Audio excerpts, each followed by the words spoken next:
नमस्कार मित्रांनो, तू हिरे माझा मितवा या मालिकेच्या आजच्या भागामध्ये अर्णव आता सुप्रियाला सोडण्यासाठी ईश्वरीच्या घरी आलेला असतो. अर्णवला समजलेलं असतं की सुप्रिया म्हणजे ईश्वरीची आई आहे म्हणून. इकडे आता सुप्रियाला बाहेर तेवढ्यात बाबांचा कॉल येतो म्हणून ती फोनवरती बोलत असते आणि अर्णव सामान घेऊन पुढे निघून जातो. बाबा आता सुप्रियाला म्हणतात कधी पोहोचली. त्याच्यावरती सुप्रिया सांगू लागते हे काय आत्ताच पोहोचले, अजून मी घरात सुद्धा नाही गेलेले. आणि मग त्याच्यानंतर अर्णव इकडे दरवाजा वाजवतो. ईश्वरीच्या हातामध्ये बुके असतो. आता नम्रता आणि ईश्वरी दोघीही वेलकम म्हणत इकडे आता अर्णवचं म्हणजेच की त्यांच्या पद्धतीने सुप्रियाचं स्वागत करतात. ईश्वरीने डोळे झाकलेले असतात म्हणून ती आता अर्णवच्या हातामध्ये बुके देते. तुमचं स्वागत आहे. आता हे ऐकल्यानंतर अर्णव तर फक्त शांतपणे ईश्वरीकडे पाहत असतो. प्रेमाने तो ईश्वरीकडे पाहतच राहतो. इथे आता नम्रताला समजलेलं असतं की समोर अर्णव सर आहेत म्हणून. ईश्वरी डोळे उघडते आणि अर्णवला पाहता डोळे मोठे करत त्याच्याकडे पाहू लागते. ईश्वरी अर्णववरती ओढत म्हणते, अर्णव सर आणि तुम्ही इथे काय करताय? आणि जोरात अर्णवच्या हातामधला बुके हिसकावून घेते. ईश्वरी अर्णवला म्हणू लागते, तुम्ही सगळं आमच्या सरप्राईजची वाट लावून टाकली. तेवढ्यात लगेच दाराशी सुप्रिया सुद्धा येते. सुप्रियाला पाहता ईश्वरी नम्रता दोघी आश्चर्याने तिच्याकडे पाहू लागतात. सुप्रिया अर्णवला म्हणते, हे काय तुम्ही अजून दारातच आतमध्ये का नाही गेलात? नम्रता विचारते, अर्णव सर तुम्ही दोघंही एकत्र कसे? अर्णव तर शांतच असतो. आणि आता सुप्रिया अर्णवला म्हणते, इथवर आलाच आहात तर घरी पण या. ईश्वरी तर फक्त आश्चर्याने अर्णवकडे पाहत असते. त्याच्यानंतर सुप्रिया अर्णवच्या हातामधलं सामान घेते आणि अर्णवचा हात पकडून त्याला घरामध्ये घेऊन येते. सुप्रिया अर्णवला आतमध्ये घेऊन येते. अर्णव सोफ्यावरती बसायला लागतो पण ईश्वरी मध्येच बोलते, आई अगं ते सतत घाईत असतात. अर्णव लगेच ईश्वरीकडे रागात पाहू लागतो. सुप्रिया आता हे बोलणं ऐकल्यानंतर तिला समजतं की ईश्वरी आणि अर्णव यांची आधीच ओळख आहे. सुप्रिया विचारू लागते, म्हणजे तुम्ही आधीपासून एकमेकांना ओळखता?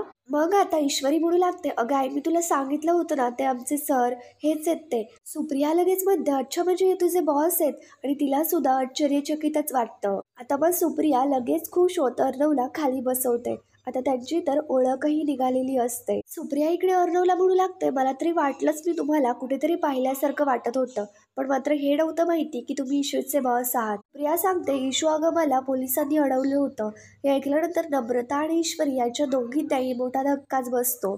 सुप्रिया तर सांगू लागते, अगं घडलं काय मी तुम्हाला नंतर सांगते, पण मात्र यांनी मला पोलिसांच्या तावडीतून सुखरूप सोडवलं आणि हे आता घरापर्यंत सुद्धा सोडायला आले. सुप्रिया इकडे अर्णवला म्हणू लागते, इशू मला तुमच्याबद्दल ना नेहमीच सांगत असते. आणि मग अर्णव लगेच म्हणतो, ओके म्हणजे हिच्या नजरेमध्ये माझी जी इमेज आहे तुम्हाला सुद्धा तेच सांगितलं असेल. तर सुप्रिया आता हो बोलते. म्हणजे अर्णव आणि ईश्वरी यांच्या दोघांचे जे भांडण आहे, ईश्वरी जे सारखी सारखी अर्णवला भडकूचन म्हणत असते बोलत असते, तेच अर्णवला वाटतं की ईश्वरीने सुप्रियाला सांगितलं असेल. सुप्रिया सांगू लागते, इशू नेहमी तुमचं कौतुक करत असते. म्हणजे कामाच्या ठिकाणी जर तिची काही चूक झाली तर तुम्ही नेहमी तिला सांभाळून घेत असता. म्हणजे तिला काही गोष्टी समजल्या नाही की तुम्ही कशा तिला समजावून सांगता. इकडे अर्णव तर आश्चर्याने ईश्वरीकडे पाहू लागतो, कारण ईश्वरी अर्णव बाबतीत असा सुद्धा विचार करू शकते हे अर्णवला पहिल्यांदाच समजलेलं असतं. सुप्रिया आता सांगते, या मुंबईसारख्या शहरामध्ये तिला तुमचा खूप आधार वाटतो. हे सगळं असं मला सतत सांगत असते. सुप्रियाच्या तोंडून हे सगळं बोलणं ऐकल्यानंतर अर्णव तर आश्चर्याने ईश्वरीकडे पाहत असतो आणि ईश्वरी फक्त शांतपणे अर्णवकडे पाहत असते. सुप्रिया म्हणते, आणि ते तुमच्या ऑफिसमध्ये काम करते म्हणजे काळजीच मिटली. अर्णव लगेच बोलून जातो की रिझाईन केलंय तिने. सुप्रिया लगेच आश्चर्याने ईश्वरीकडे पाहायला लागते. ईश्वरी आता सांगते, आई अगं नेमकं काय झालंय मी तुला सांगते ना नंतर, तू पोलिसांचं काय म्हणत होती ते सांग. सुप्रिया आता सांगू लागते, अगं इशू माझ्या बॅगेमध्ये अंमली पदार्थ आहेत ना असा पोलिसांना संशय होता. माझं काही ऐकूनच घ्यायला तयार नव्हते. मला म्हणाले की आत्ताच्या आत्ता पोलीस स्टेशनला चला. मला म्हणे की तुमची झडती घ्यावी लागेल. मी तर खूप घाबरून गेले होते. इकडे ईश्वरी आणि नम्रता दोघी आश्चर्याने सुप्रियाचं बोलणं ऐकत असतात. सुप्रिया आता म्हणते, आणि तेवढ्यात तुझे अर्णव सर मुलासारखे धावून आले. आता मुलगा म्हटल्यानंतर अर्णव सुद्धा इमोशनल होतो आणि एकदम मुलाच्याच नजरेने सुप्रियाकडे पाहू लागतो. आणि जे जे काही कसं कसं घडलं ते सर्व काही सुप्रिया इकडे ईश्वरी आणि नम्रताला सांगते आणि त्या दोघी शॉक होऊन गेलेल्या असतात. सुप्रिया आता रडू लागते आणि सांगू लागते की हे जर नसते आले ना तर माझं काहीच खरं नव्हतं. आता इकडे ईश्वरी सुद्धा इमोशनल होत रडायला लागलेली असते आणि तिच्या आईला सावरण्याचा प्रयत्न करते. त्याच्यानंतर इकडे ईश्वरी लगेच अर्णव समोर हात जोडते आणि त्याला म्हणू लागते, सर तुम्ही माझ्या आईला वाचवलं, खरंच मनापासून थँक्यू. इकडे नम्रता सुद्धा अर्णव समोर हात जोडत त्याचे आभार मानत असते. अर्णव तर शांतपणे फक्त त्यांच्या दोघींकडेही बघत असतो. अर्णव इमोशनल होत म्हणू लागतो की तुझी असली म्हणून काय झालं, आई शेवटी आईच असते. अर्णव लगेच आता ईश्वरी रडायला लागलेली असते म्हणून अर्णव म्हणू लागतो, थोड्या वेळामध्ये मुंबईत पाऊस कधी पडेल हे नाही माहिती, पण आता इथे पाऊस पडेल हे मात्र नक्की. अश्रूंचा पाऊस पडेल ना. आता अर्णवचं बोलणं ऐकल्यानंतर ईश्वरी आणि नम्रता दोघी एक छान अशी स्माईल देतात आणि त्यांचे अश्रू पुसतात. इकडे आता अर्णव सांगू लागतो की माझ्यासमोर मी कुठल्याच आईला कधीच त्रास होऊ देणार नाही. अर्णव इकडे सांगू लागतो की काकू तुम्ही होत्या म्हणून मी थांबलो, आणि ईश्वरीला म्हणतो तू जर असते ना तिथे तर मी 1 मिनिट सुद्धा थांबलो नसतो. आणि आता इकडे ईश्वरी सुद्धा बोलते की सर मी जेलमध्ये गेले असते पण मी तुमची मदत काय घेतली नसती. अर्णव आणि ईश्वरी यांच्या दोघांचंही हे गोड भांडण सुप्रिया पाहत असते आणि त्यांच्या दोघांचंही बोलणं शांतपणे ऐकून घेत असते. अर्णव आता निघायला लागलेला असतो. सुप्रिया अर्णवला थांबवत म्हणते, तुम्ही माझी एवढी मदत केली, मी तुम्हाला रिकाम्या हाताने नाही जाऊ देणार. सुप्रिया लगेच तिची बॅग घेते आणि त्याच्यानंतर त्यांच्या दुकानातल्या मिठाईचा बॉक्स इकडे अर्णवला काढून देऊ लागतो. अर्णव आता म्हणू लागतो त्याची काहीच गरज नाहीये. सुप्रिया सांगू लागते ही आमच्या दुकानातली मिठाई आहे आणि तुम्हाला घ्यावीच लागेल. आणि मग अर्णव सुद्धा लगेच तो मिठाईचा बॉक्स घेतो. इकडे सुप्रियाला तर काही माहिती नसतं की अर्णवला आई नाहीये. सुप्रिया आता बोलत जाते, खरं तर ही मिठाई तुमच्यासाठी नाहीये, ही मिठाई तुमच्या आईसाठी आहे की जिने तुमच्यावरती एवढे छान संस्कार केले. इकडे ईश्वरीला माहिती असतं, त्याच्यामुळे ईश्वरी सुप्रियाला खुणावून सांगते, आई अगं त्यांना आई नाहीये. हे ऐकल्यानंतर सुप्रियाला सुद्धा आश्चर्याचा धक्काच बसतो. सुप्रिया इकडे शांत झालेली असते, अर्णव सुद्धा शांतच असतो. सुप्रिया आता पुढे काय बोलणार तेवढ्यात अर्णव लगेच तिकडनं निघून जातो. सुप्रिया इकडे लगेच ईश्वरीला म्हणते, ईशू अगं मला माहिती नव्हतं त्यांची आई नाहीये, नाहीतर मी काही बोललेच नसते. ईश्वरी आता सांगू लागते, आई अगं असू दे तू काय मुद्दाम नाही केलंस ना. इथे आता नम्रता लगेच बोलते, आई तू त्यांचंच कौतुक करत बसणार आहेस का, तुझ्या मुलीला जवळ तरी घे. तर मग सुप्रिया लगेच म्हणते, या माझ्या गडबड गोडण्या मुली. नम्रता आणि ईश्वरी दोघीही प्रेमाने सुप्रियाला जोरात अशी मिठी मारतात. त्याच्यानंतर तेवढ्यात तिथे आता जयू येते आणि सुप्रियाला पाहता म्हणू लागते, आलीस का तू, कधी आली आणि प्रवास कसा काय झाला. मी सॉरी ग, मी जरा साड्यांच्या ऑर्डर्स द्यायला गेले होते आणि राकेश येणार होते ना तुला घ्यायला, कुठे आहेत ते. इकडे आता सुप्रिया सांगते, अगं त्यांची आणि माझी चुकामुक झाली. अरे नम्रता सांगू लागते, अगं आईला अर्णव सरांनी सोडलं. नम्रता ते बोलणार पण मात्र इकडे जयू आता लगेच मध्ये म्हणते की तू राकेशला सांगून टाक की आई आली आहे म्हणून. जयू आता म्हणू लागते, अरे देवा तुम्ही गप्पा मारत बसलात ना, त्यांना फोन करून कळवायला हवं, नाहीतर ते रस्त्यावरती वाट बघत बसतील. मी त्यांना लवकरात लवकर फोन करून येते. आणि जयू लगेच फोन करण्यासाठी तिकडनं निघून जाते. नम्रता आता म्हणते, आई तू आमच्यासाठी काय आणलंयस, दाखवणार आहे का. सुप्रिया म्हणते, लहान मुलांसारखं काय वागताय, इथे जो पसारा केलाय ना तो आवऱ्या आधी आणि मग दाखवते काय आणलंय ते.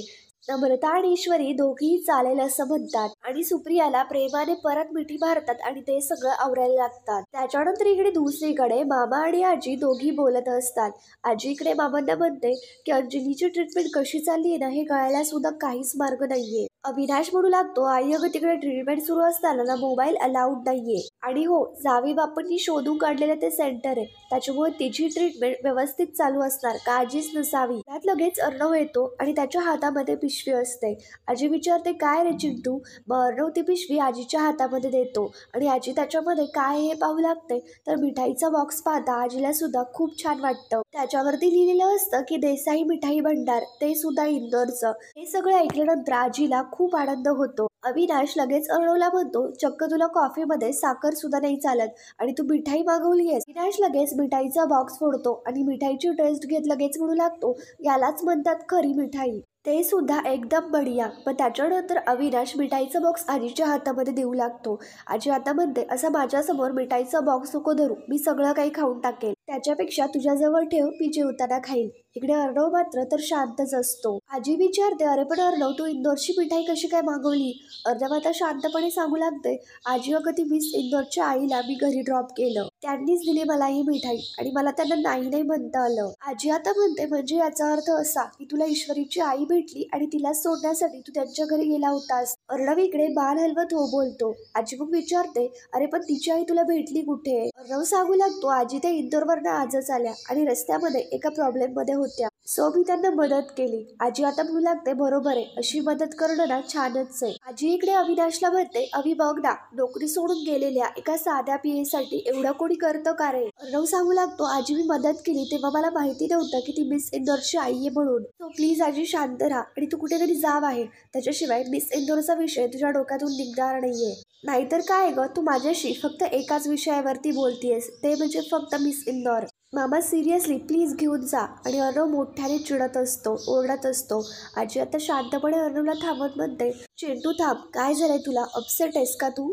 अर्णव मान हलवत नाही बोलतो. तर मग आजी प्रेमाने विचारते की आजीला नाही सांगणार का? अर्णव शांतपणे सांगतो, आजी आज आईची खूप आठवण येतेय. मी आज त्या मिस इंदोरच्या आईला भेटलो, त्या माझ्याशी खूप प्रेमाने वागल्या. आणि मग त्याच्यानंतर अर्णवला सुप्रियाने कशा पद्धतीने त्याची काळजी घेतली हे आठवतं. आता इकडे आजी सांगू लागते, शेवटी सात्विका तुझी आई होती, पण आठवण तर येणारच ना. अविनाश सुद्धा शांतपणे म्हणू लागतो की सात्विका ताई आपल्यामध्ये नाहीये, याचं दुःख तर आपल्याला सतत राहील. अर्णव याच्यावरती पुढे एकही शब्द बोलत नाही आणि लगेच तिकडनं निघून जातो. अर्णवच्या या बोलण्यामुळे आजी आणि मामा दोघेही शांत झालेले असतात. आजी इकडे अविनाशला म्हणते, आपल्या चिंटूला नेहमी सात्विकाची आठवण येते, पण मात्र आजचं आठवण काढणं जरा वेगळं आहे. आणि आजी सुद्धा कुठेतरी शांत झालेली असते. इकडे दुसरीकडे वल्लरी चोरून चोरून इकडे देवघरामध्ये आलेली असते आणि ती ईश्वरी अर्णव यांच्या दोघांची ती पत्रिका शोधू लागते. शेवटी तिला पत्रिका मिळतात सुद्धा. वल्लरी ती पत्रिका आपल्या हातामध्ये घेते तर तिला आजी आणि अंजली यांच्या दोघींचंही बोलणं आठवतं.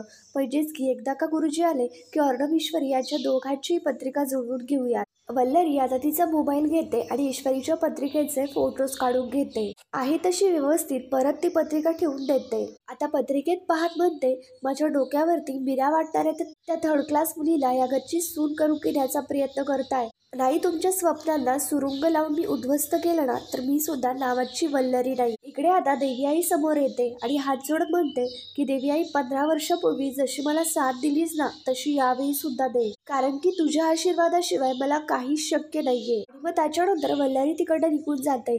इकडे सुप्रिया, ईश्वरी, नम्रता या तिघीही गप्पा मारत बसलेल्या असताना ईश्वरी सुप्रियाला म्हणते, तुला मदत घेण्यासाठी ते अर्णव सरच भेटले का ग?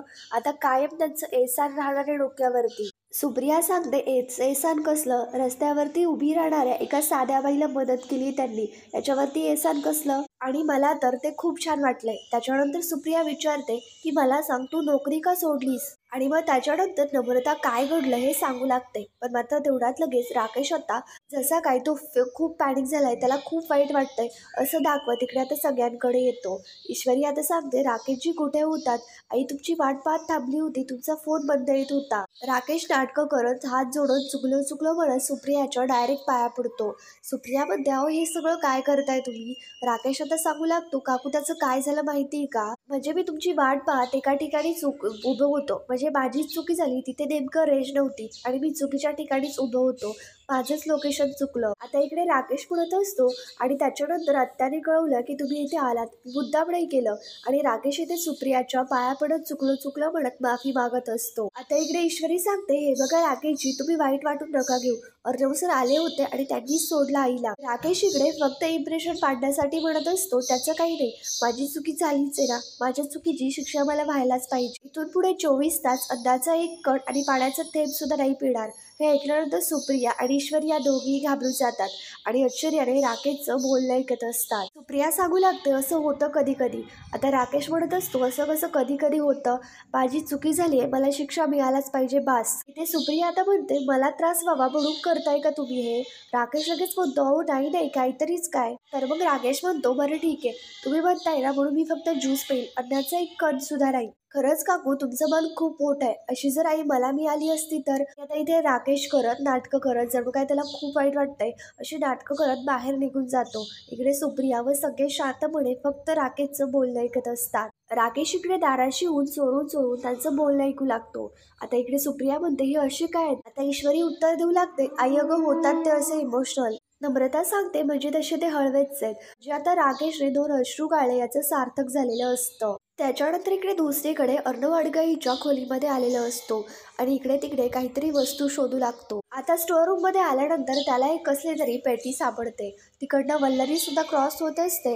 वल्लरी लगेच अर्णवला पाहते आणि विचार करू लागते की एवढ्या रात्री हा स्टोअर रूम मध्ये काय करतोय. त्या पेटीमध्ये अर्णवच्या आईच्या म्हणजेच की सात्विकाच्या काही वस्तू असतात. तर मित्रांनो, पुढील भागामध्ये आपण पाहणार आहोत. आता इकडे सुप्रिया ईश्वरीच्या गळ्यामध्ये ते लॉकेट घालत म्हणते की हे लॉकेट कधीच काढायचं नाही. हे लॉकेट म्हणजे तुझ्या आईबाबांचा आशीर्वाद आहे. याला कधीच आपल्यापासून वेगळं करायचं नाही. मग त्याच्यानंतर आजी आणि अर्णव इकडे एकत्र असताना आजी आता सांगते, त्यांनी तुझ्याजवळ आपल्यासाठी मिठाई पाठवली आणि आपण काहीच नाही पाठवायचं. आणि आजी कसली तरी पिशवी अर्णवच्या हातामध्ये देते. तिकडे लावण्यसुद्धा असते आणि ती आता म्हणते, काही जरी झालं तरी सुद्धा आरला मी ईश्वरीच्या घरी जाऊच देणार नाही. तर मग मित्रांनो, पुढे नेमकं काय होतं हे पाहण्यासाठी आमच्या चॅनलला लगेच सबस्क्राईब करा. थँक्यू.